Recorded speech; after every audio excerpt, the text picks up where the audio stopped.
দরুদ শরীফ পড়েই 1 ঘন্টার মধ্যে দোয়া কবুল। এক অদ্ভুত গোপন রহস্য।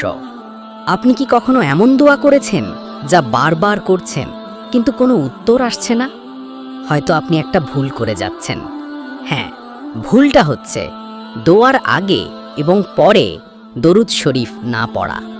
দেখুন, রাসূল সাল্লাল্লাহু আলাইহি ওয়াসাল্লাম নিজেই বলেছেন, দোয়ার আগে ও পরে যদি কেউ আমার উপর দরুদ না পাঠায় তাহলে সেই দোয়া আসমান ও জমিনের মাঝে ঝুলে থাকে।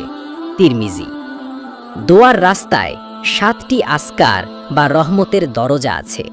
আপনি যখন শুধুমাত্র দোয়া করেন তখন হয়তো দরজা খোলেন না, কিন্তু দরুদ শরীফ হলো সেই চাবি যা সরাসরি রাসূল সাল্লাল্লাহু আলাইহি ওয়াসাল্লামের মাধ্যমে আল্লাহর রহমতকে ডাকে।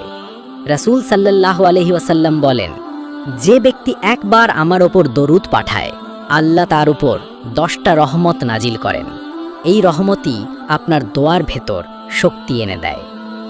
এক মহিলা সন্তান চান, বহু বছর হলো কিছুই হচ্ছে না। এক অলির কাছে গিয়ে বললেন, দোয়া করো আমার জন্য।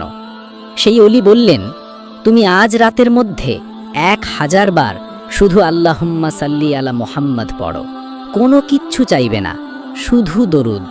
তিনি পড়লেন। রাতের মধ্যে এমন অলৌকিক ঘটনা ঘটল, সকালেই খবর পেলেন তিনি মা হতে চলেছেন। ডাক্তার বললেন, এটা বিস্ময়, কিন্তু আমরা জানি এটা ছিল দরুদের বরকত। রাসূল সাল্লাল্লাহু আলাইহি ওয়াসাল্লাম দোয়ার আগে বলতেন, আল্লাহর প্রশংসা, রাসূল সাল্লাল্লাহু আলাইহি ওয়াসাল্লামের ওপর দরুদ, নিজের চাওয়া, শেষে আবার দরুদ। আপনি যদি এই ফর্মুলায় 100 বার দরুদ শরীফ পাঠ করে আল্লাহকে ডাকেন, আল্লাহ বলবেন, তোমার চাওয়া আমি শুনলাম, কারণ তুমি আমার প্রিয় নবীর নাম নিয়ে এসেছ। চ্যালেঞ্জ, দোয়া কবুলের আমল 1 ঘন্টার মধ্যে। করণীয়, অজু করে একান্ত স্থানে বসুন, চোখ বন্ধ করে নিয়ত করুন, হে আল্লাহ, আমি আজ আপনার প্রিয় রাসূলের বরকতে আমার চাওয়া পেতে চাই। 100 বার বলুন, আল্লাহুম্মা সাল্লি আলা মুহাম্মাদিন ওয়া আলা আলি মুহাম্মাদ। এবার অন্তর থেকে শুধু একটা চাওয়া বলুন। এরপর আবার 100 বার দরুদ। এরপর সিজদায় গিয়ে শুধু বলুন, ইন্নাকা আলা কুল্লি শাইইন কাদির। 5 মিনিট চুপচাপ বসে থাকুন, মনে মনে বলুন, হে আল্লাহ, আমি জানি আপনি ব্যবস্থা করছেন। ভাই বোন, আপনি হয়তো আল্লাহর কাছে অনেক কিছু চেয়েছেন, কিন্তু আজ যদি আপনি শুধু তার প্রিয় নবীর নামে দরুদ পড়ে দোয়া করেন, তাহলে গায়েবী সাহায্য আসবে ঠিক 1 ঘন্টার মধ্যেই ইনশাআল্লাহ।